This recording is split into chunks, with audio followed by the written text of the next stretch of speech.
She worked 3 jobs, clocked 16 hours most days, and had not sat down long enough for her back to stop hurting in 12 years. He wore a white coat, held a medical degree, and stood behind a microphone while 400 people applauded. She was in row 14. He was about to say 2 words. She was still smiling. She had not heard them yet. Her hands had learned the schedule the way hands learn things when rest is not an option. They moved on their own. They knew what came next before she did. The alarm went off at 4:40 a.m. Ruth Delane had stopped hearing it as a sound years ago. It was just a border between one kind of tired and another, the signal that the first shift was starting and the body needed to get vertical regardless of what it wanted. She dressed in the dark the way she had dressed in the dark for 12 years. Scrubs, compression socks, the white nursing shoes with the sole wearing thin on the left heel because she favored that leg when she stood for hours. She did not turn on the light. The studio apartment was small enough that her hands knew the dresser, the doorknob, the kitchen counter without help. She ate a piece of toast with peanut butter standing at the counter. That was breakfast. That was most mornings. She drank water from the tap and swallowed 3 ibuprofen without looking at the bottle because the bottle was always in the same place and the dosage was always the same and the pain was always in the same spot, the low back left of center, the L4 vertebra. She knew this because she was a nurse. She knew she needed an MRI. She did not go because an MRI was not in the envelope this week. The envelope lived in the top drawer of the dresser, and whatever was left after Marcus's tuition payment and the electric bill was what she had. The MRI could wait. The MRI had been waiting for 2 years. She drove to Maplewood Senior Living in the dark. The parking lot was empty, except for the night shift cars and the delivery truck that came early on Tuesdays. She clocked in at 5:15 a.m. and went to room 14 first, because Mr. Clarence Washington in room 14 could not turn himself in the night, and if no one turned him before 6 a.m., his skin would break down in the specific way that skin breaks down when the body beneath it has stopped cooperating. She turned him gently. She changed the sheets beneath him while he was still in the bed, a skill that required a specific combination of strength and softness that only comes from years of doing it. Her hands moved under his shoulders along his back, repositioning him with the kind of care you cannot teach in a classroom. You learn it the way you learn anything that matters, by doing it when you are too tired to do it, and doing it well anyway. The room smelled the way rooms in nursing homes smell at 5 inches the morning. Antiseptic and something warmer underneath, something human and specific and unavoidable. She had gotten used to it the way she had gotten used to most things. She talked to Mr. Washington while she worked the same low, steady voice she had used to sing Marcus to sleep when he was small. Mr. Washington could not respond, but his breathing changed when she talked, and she believed this meant something, and she continued. She finished her rounds by 1:30 p.m. She changed her shoes in the parking lot, sitting in the driver's seat of her car, with the door open, pulling off the white nursing shoes and putting on the black flats. The flats were for the dental office. She could not wear nursing shoes to a reception desk. She pressed her thumb into the low back left side, the place where the pain lived. She held it there for 4 seconds. That was not treatment. That was acknowledgement. The dental office was clean and cold, and she sat behind the front desk from 1:00 p.m. to 5:30 p.m., scheduling appointments, answering phones, filing insurance claims. Her back hurt when she sat. It also hurt when she stood. There was no position that did not hurt, so she chose the one the job required and did not mention it. At 6:15 p.m., she was in her car again, driving to the law office on Peachtree, where she cleaned from 7:00 p.m. to 1:30 p.m. The building was empty by then. She vacuumed the conference rooms, wiped down the kitchen, cleaned the bathrooms. She worked in silence, except for the sound of the vacuum, and when she was on the upper floor and certain no one was in the building, the sound of her phone on speaker. She called Marcus on these evenings. She had been calling Marcus on these evenings for years. The calls had once been long. He would tell her about a class, a professor, a patient he had seen during rounds. She would listen while she wiped down tables, and he would ask if she was tired, and she would say she was fine. The calls had gotten shorter. Last Tuesday, the call lasted 2 minutes and 14 seconds. The Tuesday before, he had not picked up. She had called twice, and he had not picked up, and she had left no message because she did not know what message to leave for a person who used to talk to you for an hour and now gives you 2 minutes and a reason to hang up. She did not know why the calls were getting shorter. She told herself it was because he was busy. Medical school was hard. Residency applications were coming. He had responsibilities. She told herself this and believed it partially. She finished the law office at 10:20 p.m. She drove home. She parked. She climbed the stairs to the studio apartment and sat on the edge of the bed and unlaced her shoes, the left one first, then the right, the way you undo hard things, one step at a time. Before she turned off the light, she reached into the top drawer of the nightstand and took out a small tin box. Inside the tin box was a card. The card was written in pencil, in the handwriting of an 8-year-old boy, the letters slanting slightly to the right the way left-handed children's letters do. It said, "Mom, when I'm a doctor, I'll buy you a house with a garden." The pencil had faded. The paper had gone soft at the edges from years of being held. She read it. She put it back. She turned off the light. She did not cry. She had spent 12 years learning how not to cry about things she could not change, and the learning had been thorough. Marcus Delane, at 8 years old, sat on the kitchen floor with his math workbook open on his knees, while his mother stood at the stove, making rice and beans after her night shift. This was their arrangement. She cooked. He did homework. The kitchen was small, and the floor was linoleum, and he sat cross-legged with his back against the cabinet below the sink, because that was the spot where he could see her, and she could see him, and neither of them had to say anything, for the room to feel full. He watched her hands. She stirred the pot with one hand and held her back with the other, pressing her thumb into the same spot she always pressed, and he did not know what L4 meant, but he knew the spot. He knew the gesture. After dinner, he would sit on the couch beside her and take her right hand in both of his and press his thumbs into her palm the way she had shown him. Her hands were dry and rough, and the skin across the knuckles was cracked in places, and he pressed carefully around the cracks because he did not want to hurt her, and because these hands were the most important objects in his world, and he treated them accordingly. She would close her eyes when he did this. She would lean her head back against the couch and she would not say anything, and he understood that this was the closest thing to rest. She had these minutes on the couch with her son's small hands on her hands, and he took the responsibility seriously. He said one evening while pressing her palm, "When I am a doctor, you will not have to work 3 jobs anymore." She opened her eyes and looked at him. She smiled. She said, "Just the one is fine. The one where I sit down." He laughed. She laughed. It was not a complicated moment. It was the kind of moment that lives in a house for years without anyone photographing it or writing it down, and it becomes the truest thing about that house long after everything else has changed. He was 10 when he wrote the card. He sat at the kitchen table with a pencil and a piece of cardstock he had taken from the art supplies at school, and he wrote it carefully, pressing hard because he wanted the words to last. "Mom, when I'm a doctor, I'll buy you a house with a garden." He gave it to her on a Tuesday evening for no occasion. She held it for a long time. She put it in a tin box on her nightstand, and she did not tell him that she read it every night because she did not want him to feel the weight of being someone's reason for continuing. That was not a weight for a 10-year-old to carry. She carried it instead. Marcus at 14 was different. Not in the ways that all children are different at 14, though he was different in those ways too. He was different in a specific way that Ruth saw and did not name, because naming it would have made it something she had to respond to, and she did not know how to respond to it. He had gotten a partial scholarship to Whitfield Academy, a private school.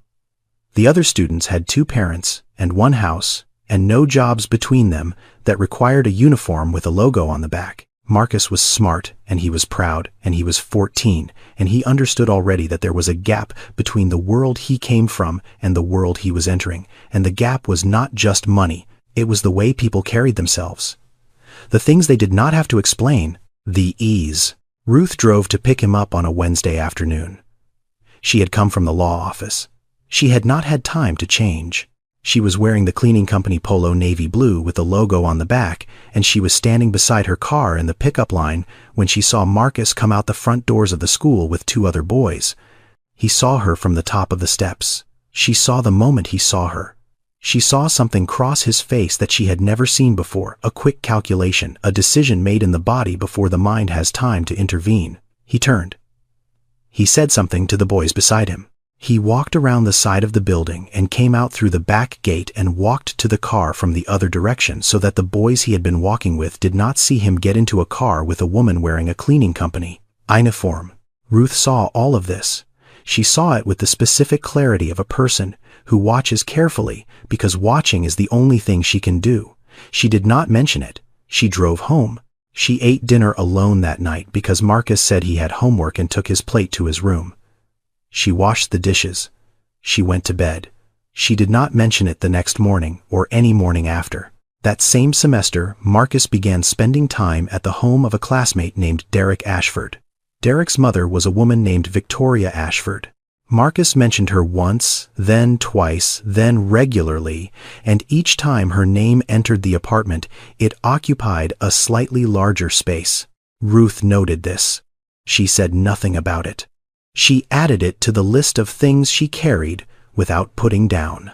Victoria Ashford lived in a house with a circular driveway and a front door that was painted the exact shade of green you see in magazines about homes you will never own. She was married to Dr.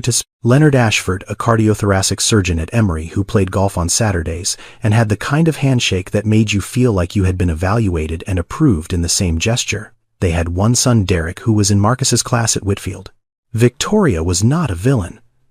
That is important to understand because what happened next was not theft. It was erosion. The slow wearing away of a shoreline by water that does not know it is destroying anything. Water just moves. It goes where the path is easiest. Victoria went where she was welcomed, and Marcus welcomed her because she offered something he did not have a name for yet. Ease. The first time Marcus went to the Ashford house for dinner, he was 15. He came home that night and told Ruth about it the way you tell someone about a country you have visited for the first time. The dining room had a table that sat 8. There were cloth napkins. Dr. Ashford asked him about his grades, and when Marcus said he was interested in medicine, Dr. Ashford leaned back in his chair and said, "Good, we need more young men like you." And the word we landed on Marcus in a way that Ruth's encouragement never had. Not because Ruth's was less sincere, because Dr. Ashford was already inside the world Marcus was trying to enter, and his approval came with a key attached. Victoria began inviting Marcus regularly. Dinners became weekends. Weekends became holidays. She took Derek and Marcus to visit college campuses during spring break. She introduced Marcus to colleagues of her husband, surgeons and internists and department chairs who shook his hand the way Dr. Ashford shook hands with evaluation and approval built into the grip. She paid for his MCAT prep course. She did this without asking Ruth. She told Marcus it was an investment in his future and that he should not feel guilty about accepting help from people who believed in him. The word investment was specific. Ruth had never used that word. Ruth used words like manage and stretch and figure it out. Ruth's vocabulary was the vocabulary of survival. Victoria's was the vocabulary of strategy. Marcus was 17. He did not yet understand that both languages were love. He only understood that one of them felt lighter to carry. He came home one evening wearing a shirt Ruth had never seen, light blue Oxford cloth, the kind with a small emblem on the chest. She looked at it from across the kitchen, the way you look at something that has appeared in your house without explanation. She said, "Where did you get that shirt?" He said, "Mrs. Ashford gave it to me. She said I needed one for the hospital tour." Ruth looked at the shirt. She looked at the collar, the cuffs, the way it fit him like it had been chosen by someone who knew his size. She said nothing. That night, she took it from the laundry pile and washed it with the rest of his clothes. She folded it and put it in his drawer. She did this without comment, without expression, without any outward indication that she understood what she was doing. She was washing evidence that someone else was dressing her son for a life she was paying for with her body. The calls shifted. Marcus began saying Mrs. A instead of Mrs. Ashford. The abbreviation was small, but Ruth heard it the way nurses hear changes in a patient's breathing. A shortening, a familiarity, a closing of distance that meant the distance somewhere else was growing.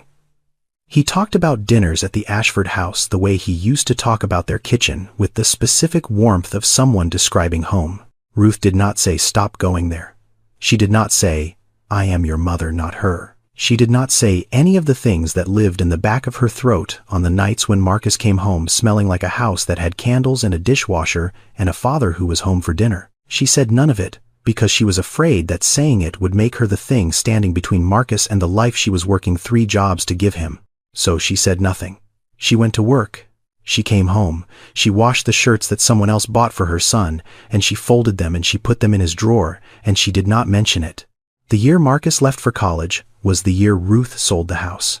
It was a small house on a quiet street, 2 bedrooms, 1 bathroom, a kitchen, with a window above the sink where she had stood thousands of times washing dishes and watching Marcus play in the yard.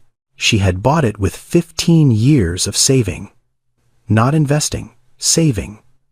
The difference between those 2 words was the difference between Ruth's life and Victoria Ashford's life, and Marcus was learning the second language faster than he had ever spoken the first. She sold it because tuition was $54,000 a year, and the scholarship covered a third, and the rest came from somewhere, and somewhere was the house. She moved into the studio apartment on Piedmont, 400 square feet, 1 window, a kitchen that was also the living room, that was also the bedroom.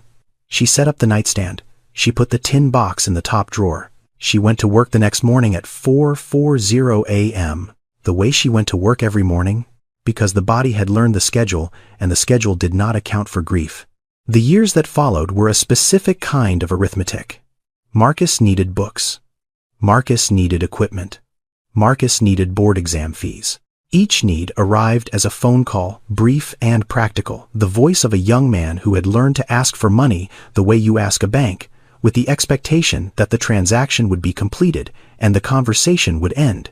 He called one evening during her shift at the law office. She was on the 3rd floor vacuuming the conference room. She turned off the vacuum and answered. He said he needed $800 for Step 1 materials. He said it was due by Friday. He said he was sorry to ask. She said, "I will figure it out." He did not ask what figure it out meant. He did not ask if she had $800. He did not ask how she was or whether her back still hurt or whether she was eating. He said, "Thanks, Mom," and hung up. She stood in the conference room with the phone in her hand and the vacuum at her feet and the $800 already being subtracted from the envelope in her mind. She would skip the dental cleaning she had scheduled. She would eat rice and beans for 2 weeks instead of 1. She would figure it out the way she always figured it out, by removing herself from the equation, 1 piece at a time. He did not ask. She did not tell. Her hands had started shaking 6 months earlier. Not all the time. Just when she was tired, which was most of the time. A tremor in the right hand, fine, barely visible unless you were looking for it. She was looking for it because she was a nurse, and she knew what a tremor in the dominant hand at her age could mean, and she also knew what it probably meant in her case, which was that her body was running out of whatever it had been, running on for 12 years, and was beginning to send notices.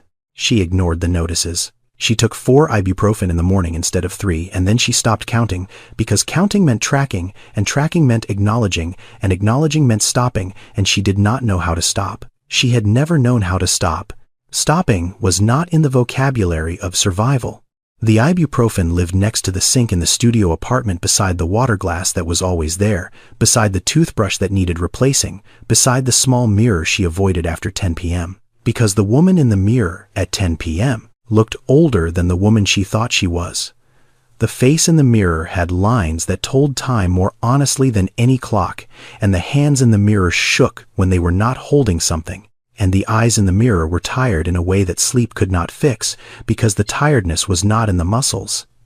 It was underneath them. She read the card every night. The pencil had faded until you had to hold it at an angle to catch the light. The paper had gone soft, but the words were still there. "Mom, when am a doctor ill, buy you a house with a garden." She placed it on her chest and closed her eyes, and the weight of it was nothing and everything. Then the invitation arrived.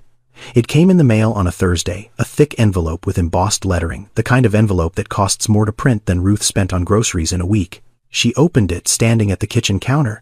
Marcus James Delane, Doctor of Medicine. She read his name. She read it again. She held the invitation in both hands, and she looked at those 7 words, and her legs decided without consulting her that they were finished standing. She sat down on the kitchen floor, her back against the cabinet below the sink, the same spot where Marcus used to sit with his math workbook, the same linoleum, the same cabinet, the same floor. She did not cry. She laughed. A sound she had not made in a long time, involuntary and real, the sound of a woman who had spent 12 years converting her body into someone else's future and was now holding the receipt. She sat on that floor for a long time. She held the invitation against her chest the way she held the card every night. She thought about the 3 jobs and the sold house and the ibuprofen and the shaking hands and the shirts she had washed that someone else had bought. She thought about all of it, and she laughed again because the math had finally come out even. The cost and the result were in the same room for the first time in 12 years, and the result was written in embossed letters on a thick piece of paper, and his name was on it. She did not yet know what would happen at that ceremony. She was still in the version of the story where everything she had given was about to be acknowledged. She was still smiling. The morning of the ceremony, Ruth woke without the alarm.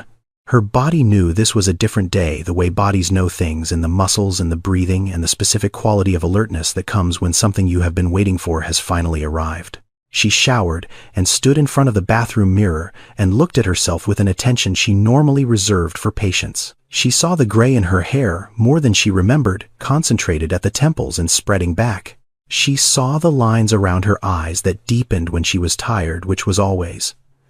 She saw her hands still slightly swollen from yesterday's shift, the knuckles dry, a callus on the right palm from the mop handle, and another at the base of the left thumb from turning patients. She put on the dress. It was navy blue with small white buttons down the front, and she had bought it at a store she normally walked past without entering.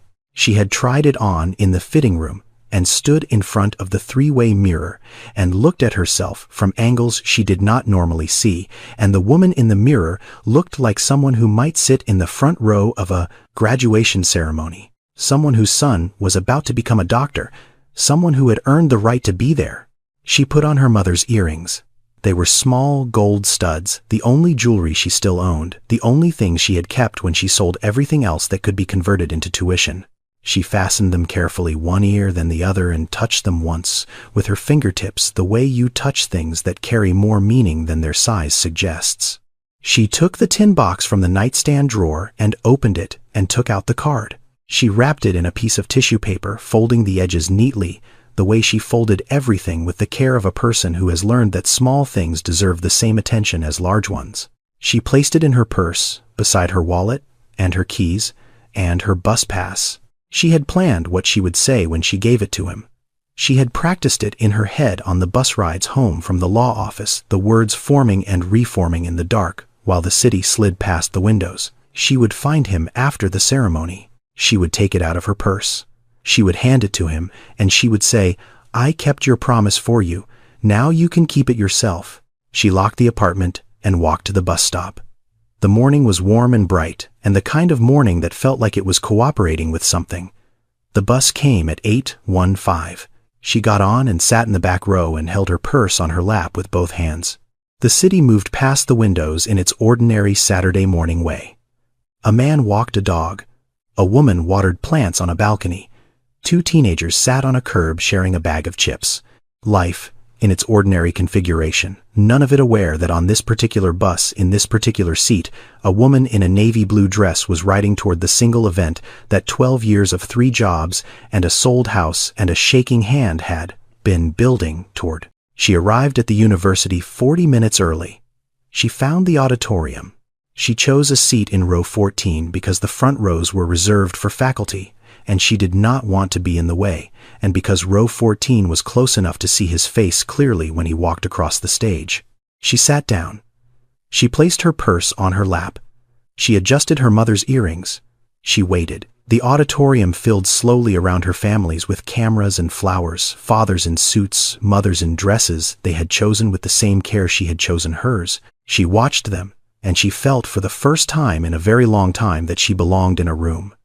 That the room had been built for exactly this purpose, and she had paid the price of admission in full, and the seat was hers. She was still smiling when the lights dimmed.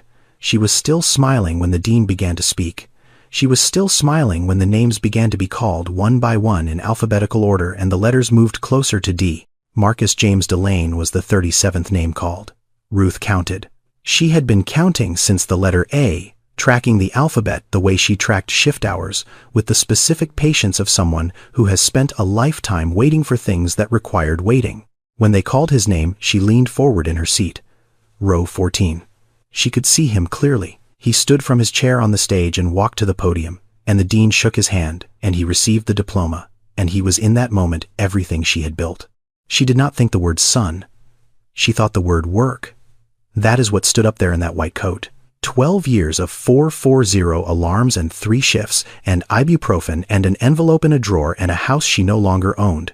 12 years of hands that shook and a back that ached at L4 and phone calls that got shorter and shirts she washed that someone else had bought. All of it was standing on that stage in a white coat, and the coat was clean and pressed, and his posture was straight, and his name had the word doctor in front of it, and that word had cost her everything she had and most of what she was. She was aware of her hands on her purse, the tin box inside it, the card wrapped in tissue paper. She had the words ready. I kept your promise for you. Now you can keep it yourself. Marcus returned to his seat. The names continued. After the last degree was conferred, the dean invited select graduates to offer brief remarks. Marcus was among them. She knew this already because the invitation had mentioned it, and she had read the invitation 14 times. He walked to the microphone. He looked out at the auditorium. 400 people. Families. Faculty. The specific quality of light in a large room full of people who are all looking at the same person. He was calm. He was composed. He looked like a man who belonged exactly where he was standing, and Ruth understood that this was also something she had built, this composure, this belonging, even if the materials had come from places she had not chosen. He thanked the faculty. He thanked his classmates. He thanked the institution. Then he paused. The pause had a quality to it, a deliberateness, the way a person pauses when they are about to say the thing they have been building toward. He said, I want to thank the woman who made all of this possible. The woman who believed in me before I believed in myself. The woman who opened doors for me that I did not even know existed and showed me what it looked like to live a life of purpose and generosity. Mom, could you please stand up? Ruth's body responded before her mind caught up. Her hands released the purse. Her feet pressed into the floor. Her knees straightened. Her back. The back that hurt at L4. That hurt when she sat and when she stood and when she lay down. That back straightened itself the way it had not straightened in years, because this was the moment, this was the thing the back had been carrying everything toward. She was halfway to standing when she realized he was not looking at her. He was looking to the right. 3rd row. Ale seat. Victoria Ashford was rising from her chair with her hand on her chest and a specific expression on her face that Ruth recognized because she had seen it on the faces of patients' families when they received good news. Gratitude performed with grace. Victoria was standing. The auditorium was applauding. Dr. Ashford beside her was smiling. Derek was holding up his phone to record the moment. Ruth was still halfway up, her knees bent, her back, which had straightened itself for the first time in years, curved again. She sat down. The motion was small.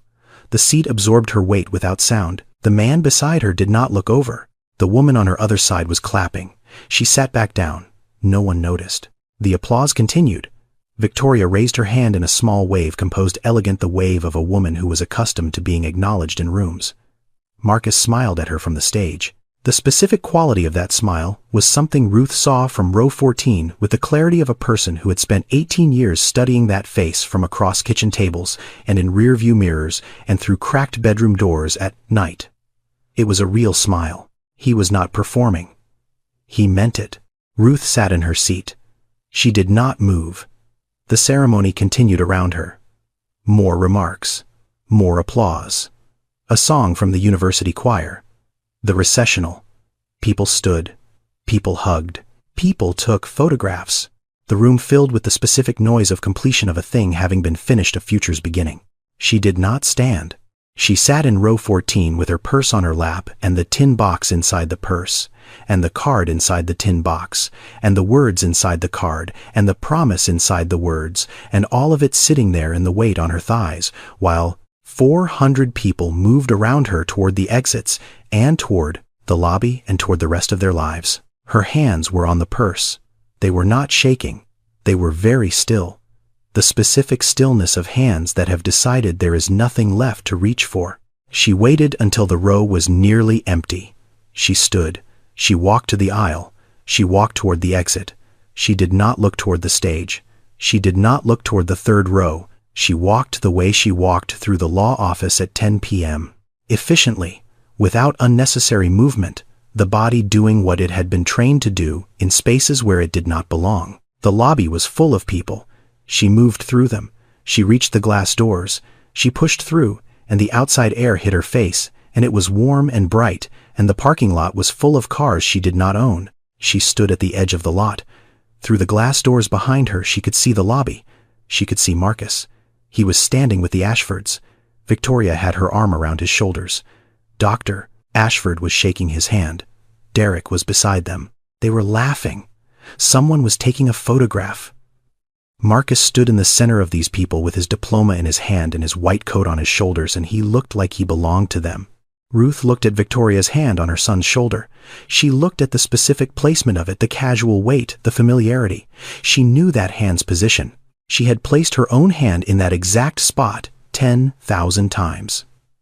On the couch, after dinner, in the car on the way to school, in the kitchen while he did homework on the floor. Her hand had lived there for 18 years, and now another hand was in its place, and Marcus was not moving away from it. She turned. She walked to the bus stop. She sat on the bench. She opened her purse and took out the tin box, and opened it, and took out the card wrapped in tissue paper, and unwrapped it, and held it, and read it one more time. Mom, when am a doctor ill buy you a house with a garden?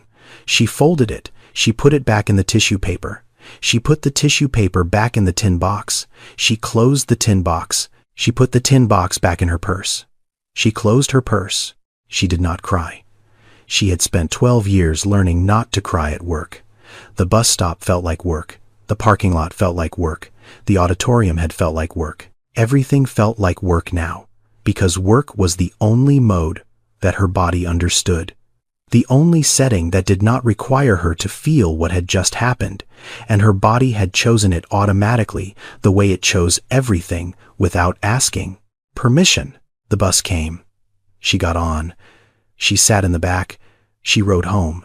The city passed the windows in its ordinary way, indifferent to whatever was happening inside any one person, on any one bus, on any one Saturday afternoon. She got home.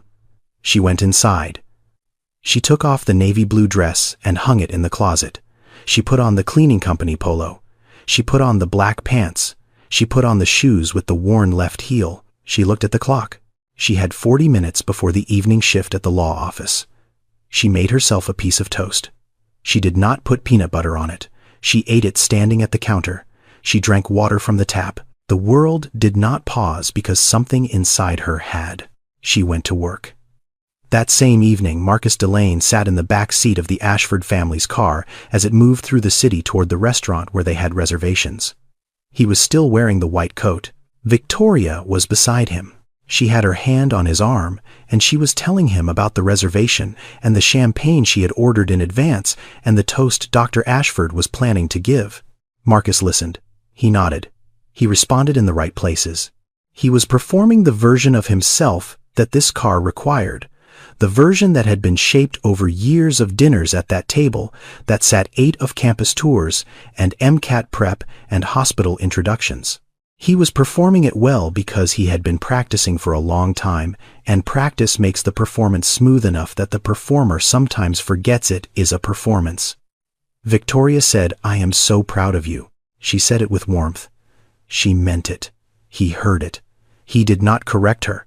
He did not say, "She is not my mother." He did not say, "The woman who paid for my medical school is sitting on a bus right now in a cleaning company uniform." He did not say any of this, because saying it would have broken something in the car in the evening, in the version of himself that he had spent years constructing, and he was not ready to break it. His silence was not cruelty. It was not calculated. It was the silence of a young man who had been moving away from one world and toward another for so long that the distance had become a structure, a building he lived in, and he did not know how to leave it without the whole thing coming down. He knew Ruth had been at the ceremony. He had seen her in row 14. He had seen the navy blue dress. He had seen the small gold earrings. He had seen her begin to stand when he said the word mom, and he had seen her sit back down. He had seen all of it. The decision had not been made on the stage. The decision had been made months earlier in the Ashford living room, rehearsing his remarks. Victoria had been sitting across from him listening, and when he finished, she had said casually, almost as an afterthought, "Are you going to mention me?" He had not said no. That was the moment. Not the stage, not the microphone, not the word mom. The moment was in a living room when a question was asked, and he did not say no, and the not saying became a direction, and the direction became a speech, and the speech became a public thing that could not be taken back. He understood what he had done. He understood it the way you understand something you are not yet able to look at directly, the way you understand a shape in your peripheral vision that you know is there, but cannot turn toward, because turning toward it would require seeing it fully, and seeing it fully would require doing something about it. He looked at his phone. There were 4 missed calls from Ruth. No voicemails. She had called 4 times and left no message because she did not know what message to leave, and because the silence was its own message, and she knew this even if she did not want to know it. He put the phone back in his pocket. He looked out the window. The city moved past in its ordinary way. Victoria said something about the dessert menu. Derek laughed. "Doctor," Ashford adjusted the rearview mirror. Marcus did not call back. 3 weeks after the ceremony, Ruth stopped reading the card. She did not make a decision about it. She did not say to herself, "I am done with this card," or "I am putting this away." She simply did not reach for the tin box before turning off the light one night, and then she did not reach for it the following night. And then the tin box moved from the nightstand to the top drawer of the dresser, and then from the top drawer to the bottom drawer. And the distance it traveled was not measured in inches, but in the specific weight of a thing that used to be a compass point and had become something else. She went to work. She went to all 3 jobs. She arrived on time. She performed each task with the same precision she had always brought because her body knew the schedule, and the schedule did not account for whatever was happening underneath it. She turned Mr. Washington gently. She filed insurance claims at the dental office. She vacuumed the conference rooms at the law office. But something had changed. Not in the work, in the worker. Something behind her eyes had rearranged itself in a way that was not visible from a distance, but was visible to anyone standing close enough to look. The woman beside her at the nursing station noticed it. The office manager at the dental clinic noticed it. Nobody said anything because Ruth was the kind of person whose competence made people assume her well-being, and competence is the most convincing mask there is. Ernestine Okafor noticed. Ernestine was 58 years old. She had been a nurse's aide at Maplewood for 11 years. She had come from Lagos when she was 34 and had worked in hospitals and care facilities ever since, first in New York, then in Atlanta, the long geography of immigrant work.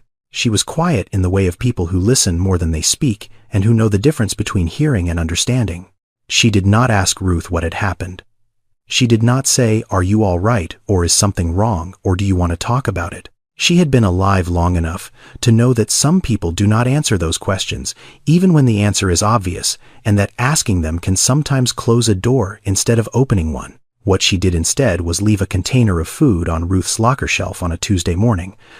Jollof rice with chicken covered in foil, still warm. On the foil, a piece of masking tape with 4 words written in blue ink. "You look like you forgot to feed yourself." Ruth opened her locker at 5:45 a.m. and saw the container. She stood looking at it for a moment. She picked it up. She could feel the warmth through the foil. She read the note. She took it to the break room and sat down and opened it and ate. It was the first meal in weeks that she actually tasted, not the act of eating which she had continued the way you continue all mechanical things, the tasting, the specific awareness of food as something other than fuel. The rice was seasoned in a way that reminded her of nothing in her own life, which was part of why it worked. It belonged to someone else's kitchen, someone else's hands, someone else's care, and receiving it required nothing from her except sitting still long enough to eat. She finished it. She washed the container in the break room sink. She returned it to Ernestine's locker with the masking tape still on it. She did not write a note back. Ernestine did not expect one. The containers continued. Every Tuesday, sometimes Thursday. Always warm, always covered in foil, always with a note written in blue ink on masking tape. Drink some water. Eat before shift. Your shoes are getting loose, tighten them. Ruth ate. She drank. She tightened her shoes. She said nothing about any of it, and Ernestine asked nothing about any of it, and the two women existed in a specific kind of silence that was not empty, but was full of the thing that happens when one person decides to pay attention to another without requiring anything in return. On a Thursday evening, 3 weeks after the food began, Ruth collapsed on the 3rd floor of the law office. She was vacuuming the East Conference Room.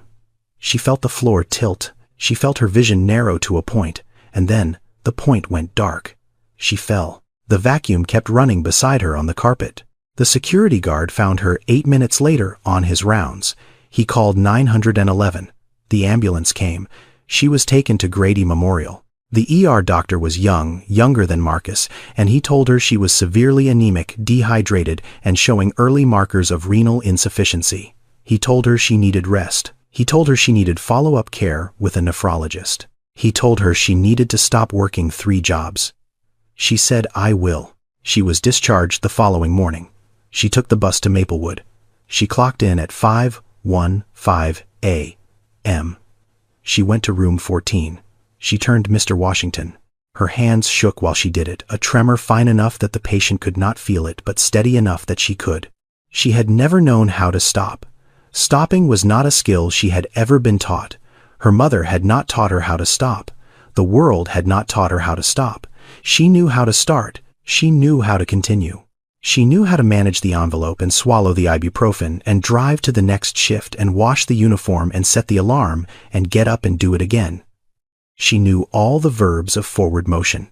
She did not know the verb for standing still. Ernestine was in the hallway when Ruth came out of room 14. She looked at Ruth. She looked at the way Ruth was holding the wall with her left hand, not leaning on it, just touching it the way you touch something when your body is making decisions your mind has not approved. Ernestine said nothing that morning, but the following week she began asking questions. Not about the ceremony, not about Marcus. Small questions, practical ones. When did you last eat? How many hours did you sleep? When was your last day off? Ruth answered them, the way she answered all questions briefly and without detail. Ernestine listened the way she always listened, with the full attention of a woman who understood that the answers to small questions sometimes contained the shapes of larger ones. She was beginning to form a plan. She had not told Ruth about it yet. She had not told anyone. She was a woman who acted before she announced, and the action she was considering was not small. Ernestine Okafor had come to the United States from Lagos when she was 34 years old with a nursing certificate, 2 suitcases, and the specific understanding that the world does not owe you anything, but that you owe the world your attention. She had worked in hospitals and care facilities for 22 years, first in Brooklyn, then in Newark, then in Atlanta. Each city a chapter in the long book of a woman who moved toward work the way water moves toward low ground naturally and without complaint. She had 3 children, all grown, all living in different cities. She called each of them on Sundays. The calls lasted exactly as long as they needed to and not a minute longer, because Ernestine was not a woman who confused talking with caring. Caring was what you did on Tuesdays and Thursdays and the ordinary mornings when no one was watching. Talking was what you did when the caring needed words, which was less often than most people thought. She had a phrase she used, not often, only when it mattered. The body tells the truth even when the mouth is still deciding. She had learned this in labor rooms in Lagos, where she had trained as a midwife before switching to general nursing. She had learned it watching women in the final hours of delivery when the body took over and the mind stepped aside, and whatever was true about that person became visible in a way that no amount of composure could hide. She had been watching Ruth's body for 6 months. She had watched the tremor in the right hand get worse. She had watched the way Ruth braced herself against the wall when she thought no one was looking. She had watched Ruth eat less and move slower and carry herself with the specific rigidity of a person who is using discipline to compensate for something that discipline cannot fix. She had watched all of this, and she had said nothing, because saying something requires knowing what to say, and for 6 months she had not known. After Ruth collapsed, she knew. She started with the food, because food was immediate and required no explanation. She started with HR because insurance was a practical matter, and practical matters were within her reach. But the thing that mattered, the action that would change the direction of everything, started with her daughter Adeze and a laptop screen on a Wednesday evening in Ernestine's kitchen. She had asked Adeze to help her find someone on the internet. She did not use the word internet naturally. She used it the way people use words from a language they learned late, with precision but without ease. Adeze asked who she was looking for. Ernestine said, "The son of a woman I work with. He is a doctor. His name is Marcus Delane." Adeze found him in less than a minute. LinkedIn. Dr. Marcus Delane, resident internal medicine at a hospital Ernestine recognized because she had applied there once years ago and had not gotten the position. His profile photograph showed him in a white coat standing beside 3 other people in what appeared to be a living room. A man in a blazer, a woman with short hair and gold earrings, a younger man who looked like the woman's son. They were all smiling. Marcus was in the center. He looked like he belonged to them. Ernestine looked at the photograph for a long time. She looked at the woman with the gold earrings. She looked at Marcus's face. She understood something in that photograph that she could not have explained if someone had asked her to, but that she recognized the way she recognized the truth in a laboring woman's body. She recognized the shape of a man standing in the wrong family. She asked Adeze to find a phone number. Adeze found the hospital's main line. Ernestine wrote it down on a piece of paper in the handwriting of someone who had learned to write in a school where penmanship was considered a form of respect. She put the paper in her purse. She thanked Adeze. She washed the dinner dishes. She went to bed. She called the following morning from the parking lot of Maplewood before her shift. She called the hospital. She asked for Dr. Marcus Delane. She was transferred. He picked up on the 4th ring. His voice was professional and efficient and slightly impatient in the way of residents who are always between one task and the next. She said, "My name is Ernestine Okafor. I work with your mother at Maplewood Senior Living. She collapsed last week at her evening job. She was taken to the emergency room. She has been diagnosed with anemia and early kidney disease. She did not call you because she did not want to interrupt your new life. I am calling because someone should." The line was quiet. She could hear the hospital behind him, the distant sounds of pages and machines, and the specific noise of a building full of people who are sick and people who are trying to make them better. He did not speak. She said one more thing. She said it because it was the truth, and because the truth was what she had come to deliver, and because delivering it required nothing more than opening her mouth and letting the words out. She said, "I have watched her hands shake for 6 months. She still makes the beds gentler than anyone I know." She hung up. She had said what needed saying. She put her phone in her purse. She walked into Maplewood. She clocked in. She went to work. Marcus stood in the hospital corridor with the phone in his hand. The call had lasted 7 seconds. He knew this because the screen showed the duration, the way screens showed durations precisely and without any understanding of what the numbers contain. He put the phone in his coat pocket. He walked to the restroom at the end of the hall. He pushed the door open. He stood at the sink. He looked at his hands. They were a doctor's hands. Clean. The nails trimmed short. The skin smooth from the alcohol-based sanitizer he used 40 times a day. No calluses, no cracks, no tremor. They were hands that had been trained to diagnose, to palpate, to read the body the way a musician reads a score, with precision and fluency and the specific confidence of someone who has been taught by excellent teachers in excellent rooms. He looked at his hands and he thought about his mother's hands. He did not decide to think about them. The thought arrived the way Ernestine's phone call had arrived, without warning and without permission. His mother's hands. The dry knuckles. The crack across the right palm that never fully healed because she never stopped using it. The specific warmth of those hands when she held his face as a child, cupping his cheeks with her palms the way you cup water gently, because you know it will slip through if you are not careful. He thought about her hands on his back when he was sick, rubbing small circles between his shoulder blades at 2 inches the morning while he coughed. He thought about her hands in the kitchen, stirring rice, cutting bread, opening envelopes that contained bills she never let him see. He thought about her hands lacing up boots and pushing vacuum cleaners and filing papers and turning elderly people in their beds with a gentleness that a stranger on the phone had noticed and described in a single sentence that was now lodged in his chest like a piece of glass. She still makes the beds gentler than anyone I know. He turned on the faucet. He washed his hands. The soap was clinical and odorless. He watched the water run over his fingers, over the clean, smooth skin that had never carried the smell of antiseptic from a nursing home, or the residue of industrial cleaning products, or the specific roughness that comes from 12 years of manual labor performed across 3 jobs without a single day off. His hands healed people. His mother's hands had healed him, and he had not known she was sick. He dried his hands. He took out his phone. He opened the call log. He scrolled back. He found what he was looking for. 4 missed calls from Ruth Delane on the day of his graduation. He looked at the timestamp. The calls had come within 40 minutes of each other. 2:14 p.m. 2:22 p.m. 2:31 p.m. 2:38 p.m. No voicemails. She had called 4 times and left no message. He understood now why she had not left a message. She had not trusted her voice. She had called because her body needed to do something, and calling was the only action available, and each time the voicemail picked up, she had hung up because she could not say what needed to be said without the sound of it betraying what she was feeling, and she would not give him that.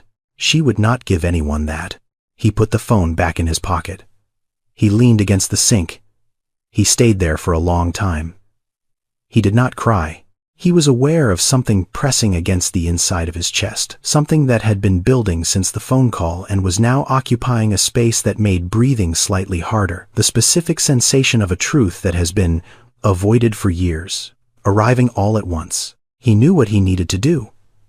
He knew the way you know things in the body before you know them in the mind, the way his mother's body had known the alarm before the alarm went off. He knew. He was not yet able to move toward it because moving toward it meant moving away from everything he had built around himself for the past 6 years, the identity, the belonging, the version of Marcus Delane, who lived in a house with a circular driveway and called a woman with gold earrings by a name that was getting shorter every year. He left the restroom. He went back to work. He saw patients. He wrote notes. He answered pages. He did everything the day required of him because his body knew the schedule, the way Ruth's body knew the schedule, and the schedule did not account for whatever was happening underneath. But the sentence would not leave. It sat in the center of his thinking like a stone in a current.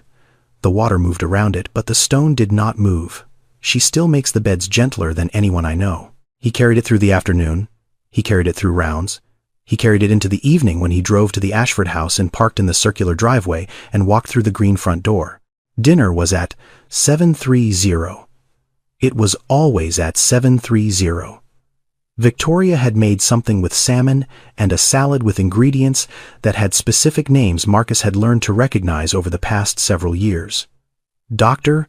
Ashford was at the head of the table. Derek was across from Marcus. Victoria was beside her husband talking about something that had happened at a board meeting that morning. Then she turned to Marcus. She said she had been speaking with Dr. Ashford about an opening in his practice group, a junior position, internal medicine with a cardiology focus. It would be an excellent fit. The pay was strong. The mentorship would be direct. She said this the way she said all things with the smooth confidence of a woman accustomed to arranging rooms and outcomes with equal facility. Marcus put down his fork. He said, "Mrs. Ashford, my mother collapsed last week. She has been working 3 jobs since I was in high school. She sold her house to pay for my medical school tuition. Did you know that?" The table was quiet. Dr. Ashford stopped chewing. Derek looked at his plate. Victoria looked at Marcus. She said, "I knew she worked hard. I did not know the specifics." The word specifics entered the room and sat down. It was a word that meant everything and admitted nothing. It was a word that drew a line between knowing and caring, between seeing a woman and seeing what was happening to her. Victoria had seen Ruth at school pickups and parent conferences, and the one time Ruth had come to the Ashford house to collect Marcus and had stood in the foyer in her cleaning company uniform, and Victoria had offered her a glass of water, and Ruth had said no thank you and left. Victoria had seen all of that, and had filed it under hardworking, and had not looked closer because looking closer was not required of her, and the world does not require you to look at things that are not your responsibility. I did not know the specifics. It was not a lie. It was the truth of a person who had chosen not to look. Marcus said, when I called you, Mom, on that stage, did you correct me? Victoria was still. Her hands were on the table, one on either side of her plate. She did not move. The question hung in the air between them, the specific quality of a question that is not really a question because both people already know the answer. She had not corrected him. She had stood up. She had accepted the applause. She had placed her hand on her chest. She had been photographed. She had been thanked. And she had not said, I am not his mother. His mother is in row 14. She had not. Marcus looked at her face. He saw something he had not expected to see. Not guilt, not shame, something closer to recognition. The expression of a person realizing for the first time that a thing they had been doing without thinking had a cost they had not been paying. He pushed his chair back. He stood. He did not raise his voice. He did not slam anything. He reached into his pocket and took out the key to the front door, the key Victoria had given him 2 years ago when he began staying regularly. He placed it on the kitchen counter beside the salt shaker. He looked at it there on the granite surface, a small brass key that represented a door he had been walking through for years. A door that had been easy to walk through because someone else had been holding it open. He said, thank you for everything you have done for me. He said it quietly, and he meant it because Victoria had done things for him, and gratitude was not something he owed less of because the rest of the equation had changed. But the equation had changed. He walked to the front door. He opened it. He did not close it loudly. He closed it the way you close a door when you understand that the sound of it is not the point. The point is that you are on the other side now, and you are not going back through. He stood on the porch of the Ashford house in the evening air. The circular driveway, the green door behind him, the neighborhood quiet and manicured and lit by the specific warm glow of houses where people have never had to sell anything to pay for anything. He took out his phone. He did not call Ruth. Not yet. He was not ready. He needed to be something other than what he had been when he stood on that stage, and becoming that required more than a phone call. It required showing up. And showing up required knowing what to bring. He did not know yet, but he was closer than he had been that morning. The stone in the current had not moved. She still makes the beds gentler than anyone I know. He got in his car and drove. He knocked on the door of the studio apartment on Piedmont at 6:14 inches the evening. He knew she would be home because he knew her schedule. He had always known her schedule. He had simply stopped paying attention to it the way you stop paying attention to things that are always there, the way you stop hearing a clock that has been ticking your entire life. Ruth opened the door. She was wearing the cleaning company polo, the navy blue one with the logo on the back. Her shoes were on. Her keys were in her hand. She looked at him the way she looked at everything, directly, without performance, without any rearrangement of her face to make the moment easier for the person standing in front of her. She said, I have work in 40 minutes. He said nothing. She stepped aside. He walked in. The apartment was 400 square feet. He understood this not because he measured it, but because his body understood the dimensions the way a doctor's body understands a room, by the amount of space between the walls and the number of steps it would take to cross it. 4 steps from the door to the kitchen counter. 3 steps from the counter to the bed. The bed was a single. The sheets were white and tight at the corners, made with the specific precision of a woman who had spent 12 years making beds for other people and could not bring herself to leave her own unmade. He stood in the center of the room, and he looked at it the way Carver had looked at that house on Audubon Street, not with his mind, but with his body, absorbing each object as a piece of evidence in a case he had refused to examine until now. The cleaning company polo hanging on the back of the door, a second one identical folded on the dresser, 2 uniforms because the schedule required her to wash one while wearing the other, and there was no margin for error. The ibuprofen on the kitchen counter. He picked up the bottle. It was nearly empty. He looked at the dosage on the label. He looked at the remaining count. He did the arithmetic the way doctors do arithmetic automatically, and with the specific clarity that comes from years of calculating dosages, and the number he arrived at, told him she had been taking more than the recommended amount for a long time. The compression socks drying on the shower rod. The shoes by the door with the worn left heel. The envelope in the top drawer of the dresser, which he did not open, but which he recognized for what it was because he had grown up watching her manage envelopes. Then he saw the tin box. It was on the bottom drawer of the dresser. Not the nightstand, not beside the bed where it had lived for years. It had been moved. He understood what the moving meant. He picked it up, he opened it. The card was inside, wrapped in tissue paper. He unwrapped it. Mom, when I'm a doctor, I'll buy you a house with a garden. The pencil had faded to a ghost of itself. The paper was soft at the edges from years of being held by the same hands night after night. His handwriting at 8 years old, the letters slanting right because he was left-handed, the apostrophes missing because he had not yet learned them, the promise, large and clean and absolute in the way that only a child's promises can be because children do not yet know what promises cost. His hands were shaking. He noticed this with the clinical detachment of a doctor observing a symptom, and then the detachment collapsed and he was not a doctor holding a piece of paper. He was a son holding the weight of 12 years of ibuprofen and envelopes, and worn left heels and compression socks, and 3 jobs and a sold house, and a woman who had read these words every night and had moved the box to the bottom drawer after the ceremony because the words had become too heavy to keep close. His legs made a decision. He sat down on the floor, not on the bed, not on the chair, the floor. Because the floor was what was available when the body stopped cooperating and the mind had nothing left to offer in the way of structure. He sat on the linoleum of his mother's studio apartment in his white coat with the card in his hands, and he did not perform anything. He did not explain.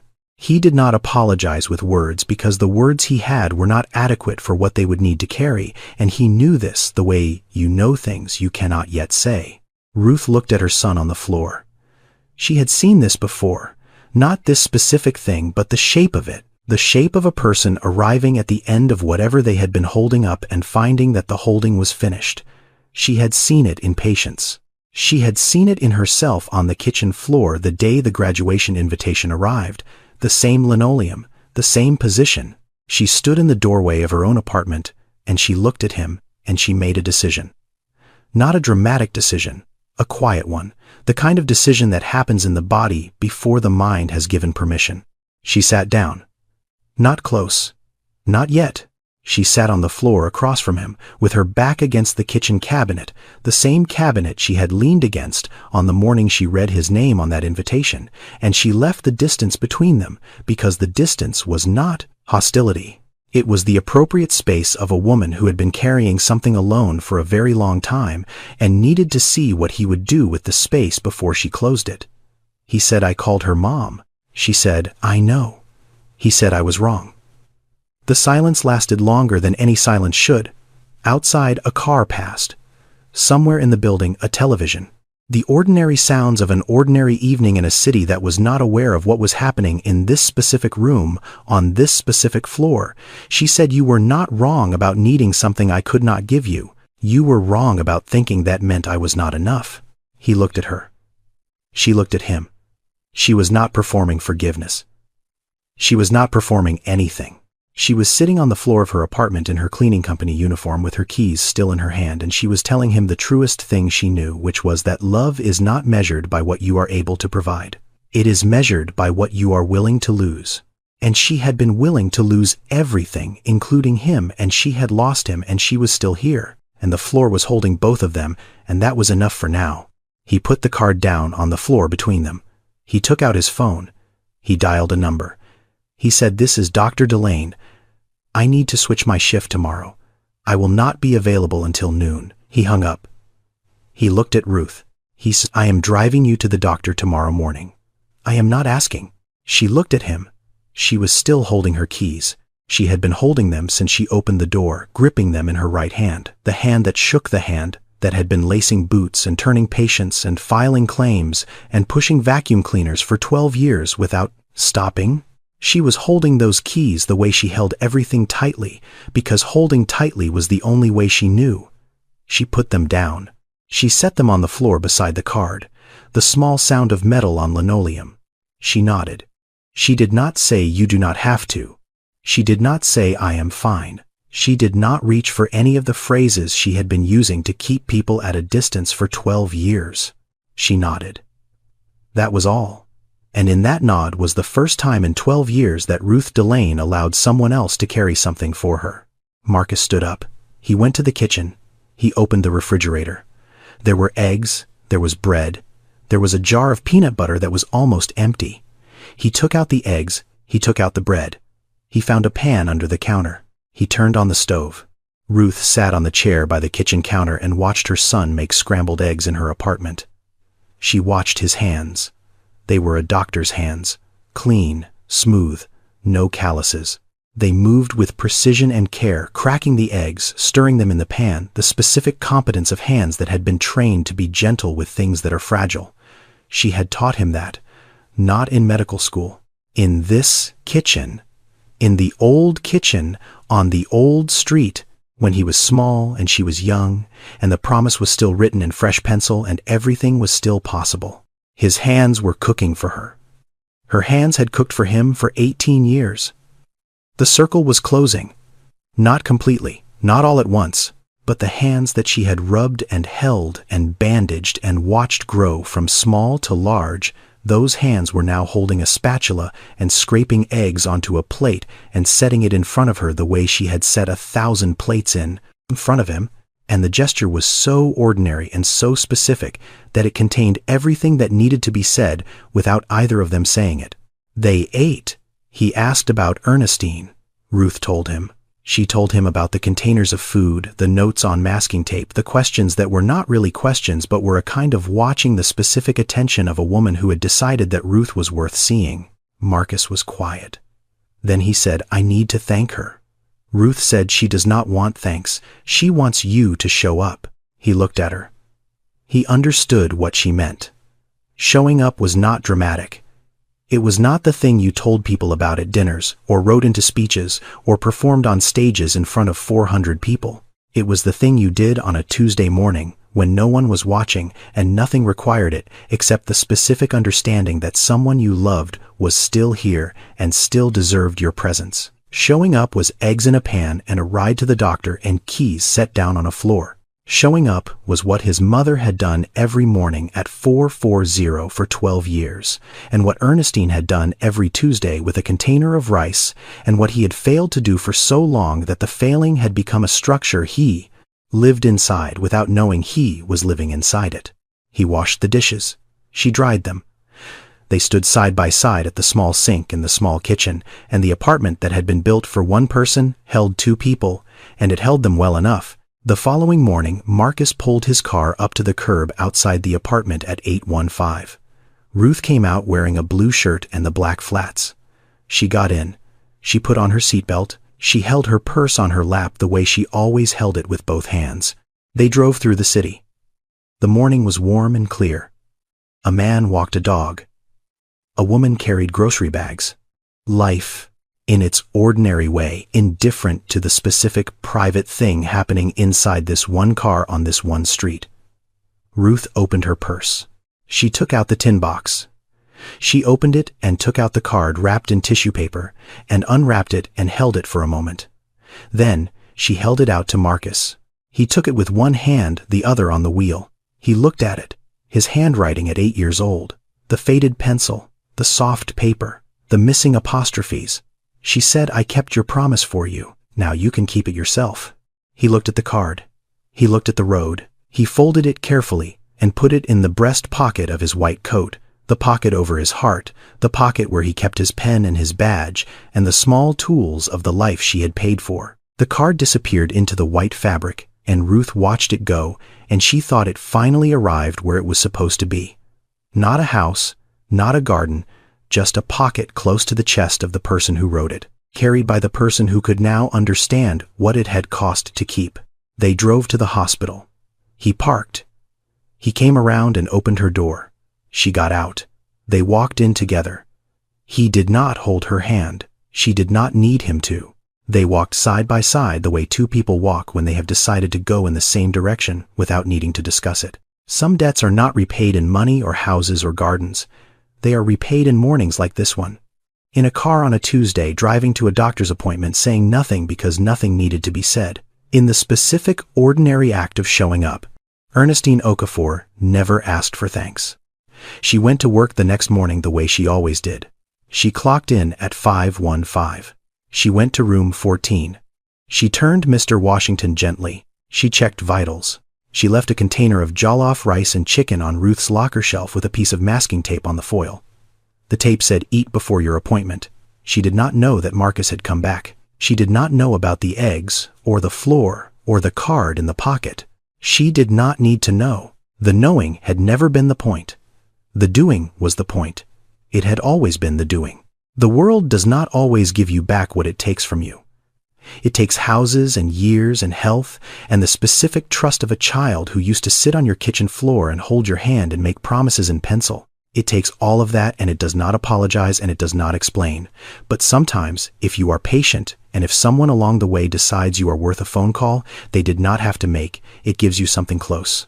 Not the thing itself. Not the house or the garden or the years you lost. Something close. Close enough to stand in. Close enough to begin. Close was where you started. Thank you for watching. Before you go, tell us, who is your Ernestine?